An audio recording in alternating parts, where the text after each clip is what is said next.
सपा अध्यक्ष अखिलेश यादव का बयान। बी सुदर्शन रेड्डी को लेकर बोले अखिलेश, हम न्याय की लड़ाई लड़ रहे हैं। न्यायमूर्ति से अच्छा विकल्प नहीं हो सकता। जो न्याय के पक्षधर हैं वो वोट करेंगे। अंतरात्मा से वोट पड़ा तो बड़ी संख्या से जीतेंगे। यूपी पहुंचे बी सुदर्शन रेड्डी ने अखिलेश यादव से मुलाकात की, दिया बयान। बहुत से लोग इंडिया गठबंधन में नहीं हैं, वो भी मदद करने के लिए अब आगे आ रहे हैं। रोजगार महाकुंभ 2025 में बोले सीएम योगी, भारत में यूपी में सबसे बड़ी युवा आबादी है। युवाओं को रोजगार के अवसर मिल रहे हैं। हर युवा के हाथ में रोजगार होना चाहिए। पहले पूरा गांव रोजगार के लिए पलायन करता था। ओडीओपी योजना में बेहतर काम हुआ है। एमएसएमई सेक्टर को हमने आगे बढ़ाया है। निक्की हत्याकांड में बड़ा खुलासा। निक्की को फोर्टिस अस्पताल से कराया गया था भर्ती। जलने के बाद फोर्टिस अस्पताल लाई गई थी निक्की। अस्पताल को बताया सिलेंडर फटने से लगी थी आग।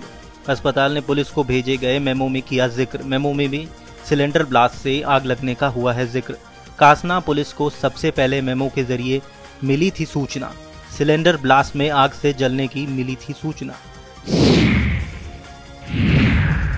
सपा के नए नवेले नेता आकाश गुर्जर गिरफ्तार।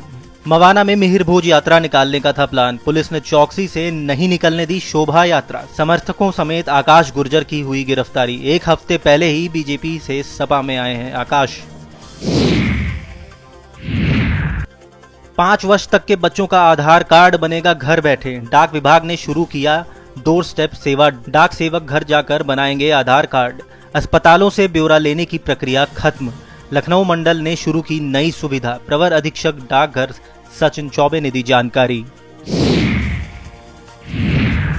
बागपत में ठाकुरों की पंचायत का अनोखा फरमान। कन्यादान में बेटी को रिवॉल्वर तलवार देने की कही बात।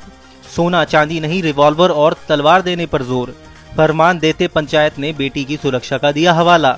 रिवॉल्वर महंगा है तो बेटी को दान में दो कट्टा। अखिल भारतीय क्षत्रिय महासभा के अध्यक्ष का फरमान। बागपत के गौरीपुर मिदली में हुई केसरिया महापंचायत। प्रेमानंद जी महाराज पर टिप्पणी को लेकर रामभद्राचार्य की आई सफाई। विवाद को लेकर बोले, प्रसिद्ध संत रामभद्राचार्य ने कहा, प्रेमानंद जी महाराज को लेकर कोई भी गलत बयानी नहीं की। मैंने कोई अभद्र टिप्पणी नहीं की। वह मेरे बेटे समान है। जब भी मिलेंगे मैं उन्हें आशीर्वाद ही दूंगा। मैं उन्हें कोई चमत्कार नहीं मानता। संस्कृत में एक अक्षर बोलकर दिखा दें। बीजेपी सांसद सुधांशु त्रिवेदी का बयान। जीतू पटवारी के बयान पर बोले सुधांशु त्रिवेदी, कांग्रेस पार्टी महिला विरोधी भी है। इनके नेताओं के बयान महिलाओं के खिलाफ हैं। महिलाओं के शराब पीने पर बोले थे जीतू पटवारी। कांग्रेस का भाजपा पर बड़ा हमला। उत्तराखंड भ्रष्टाचार की प्रयोगशाला। कांग्रेस प्रदेश अध्यक्ष करण महरा ने लगाया बड़ा आरोप। बोले, उत्तराखंड खुला लूट बाजार बन चुका है। 27 करोड़ की उगाही सिर्फ खनन माफिया का एक हिस्सा। आबकारी, वन, ठेके, अफसरशाही में रिश्वतखोरी चल रही। राज्य में बड़े घोटाले। सिस्टम में गहराया है भ्रष्टाचार।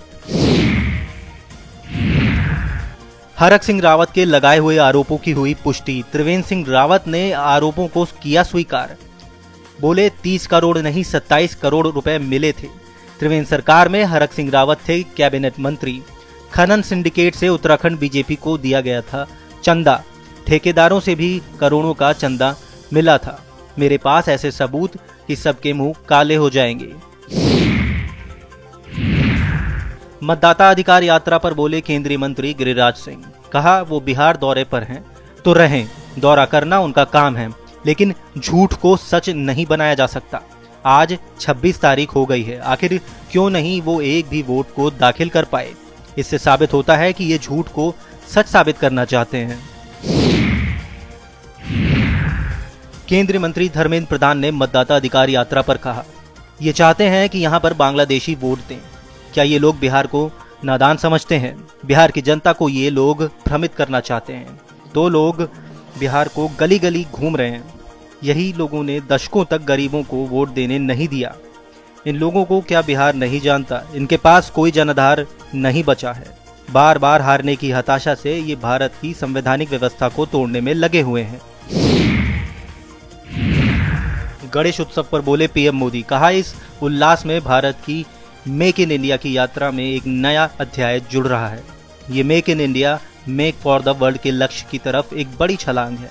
आज से भारत में बने इलेक्ट्रॉनिक वाहन 100 देशों को निर्यात किए जाएंगे। उत्तर प्रदेश के उप मुख्यमंत्री ब्रजेश पाठक का बयान। बोले, पीएम मोदी स्वदेशी को लेकर लगातार जनता से आग्रह कर रहे हैं कि अपनी अपनी दुकानों पर स्वदेशी अपनाने का बोर्ड लगाएं, स्वदेश माल ही खरीदें और बेचें। यह बहुत बड़ा जन आंदोलन उत्तर प्रदेश में प्रधानमंत्री मोदी की अगुवाई में खड़ा हो रहा है। उन्होंने आगे कहा, समाजवादी पार्टी के मुखिया को कुछ नहीं दिखाई देता है। उनको पता ही नहीं है कि भारत ने अंतरिक्ष विज्ञान के क्षेत्र में कितनी प्रगति कर ली है। आप नेता सौरभ भारद्वाज के खिलाफ ईडी की छापेमारी। आप सांसद संजय सिंह ने कहा, सौरभ भारद्वाज के खिलाफ दर्ज मामला झूठा और निराधार है। जिस समय ईडी ने मामला दर्ज किया था उस समय वो मंत्री भी नहीं थे। आप नेताओं के खिलाफ झूठे मामले दर्ज करके उन्हें जेल में डालना मोदी सरकार की नीति बन गई है। प्रधानमंत्री मोदी की फर्जी डिग्री पर देश में चर्चा न हो, इसलिए ईडी ने छापेमारी की है। बिहार विधानसभा नेता प्रतिपक्ष और राजद नेता तेजस्वी यादव ने बिहार में मतदाता अधिकार यात्रा पर कहा, हम राहुल गांधी के साथ और महागठबंधन के नेता जनता के बीच जा रहे हैं और जनसंपर्क हम लोग कर रहे हैं। जनता ने भी भारी उत्साह के साथ हमारा स्वागत किया है। लोगों का प्यार मिल रहा है। मध्य प्रदेश कांग्रेस अध्यक्ष जीतू पटवारी के बयान पर सीएम मोहन यादव ने कहा, मध्य प्रदेश सरकार लाडली बहनाओं के लिए लगातार काम कर रही है और पीएम मोदी महिलाओं को 33% आरक्षण देकर उन्हें लोकसभा और विधानसभा में जोड़ रहे हैं। लेकिन कांग्रेस की सरकार ने न कभी आरक्षण दिया, न कभी बहनों का सम्मान किया। हिमाचल प्रदेश के मंत्री जगत सिंह नेगी ने कहा, प्रदेश में बहुत ज्यादा बारिश हुई है और नुकसान भी बहुत ज्यादा हुआ है। बिजली की सप्लाई बाधित हो चुकी है, पेयजल की योजनाएं बाधित हुई हैं, लोगों को जमीनों का नुकसान हुआ है, कई सड़कें बाधित हुई हैं। सभी विभाग अपनी जिम्मेदारी निभा रहे हैं। पीएम मोदी की चीन यात्रा पर विदेश मंत्रालय के सचिव तन्मय लाल ने कहा, पीएम मोदी चीनी राष्ट्रपति शी जिनपिंग के निमंत्रण पर 31 अगस्त और 1 सितंबर को शंघाई सहयोग परिषद के राष्ट्राध्यक्षों की 25वीं बैठक के लिए चीन के तियानजिन को जाएंगे। एससीओ की स्थापना आतंकवाद, अलगाववाद और उग्रवाद की 3 बुराइयों का मुकाबला करने के प्राथमिक लक्ष्य के साथ की गई थी, जो अभी भी एक चुनौती बनी हुई है। एससीओ में 10 सदस्य हैं। भारत के अलावा इनमें बेलारूस, चीन, ईरान, कजाकिस्तान, किर्गिस्तान, पाकिस्तान, रूस, ताजिकिस्तान और उज्बेकिस्तान शामिल हैं।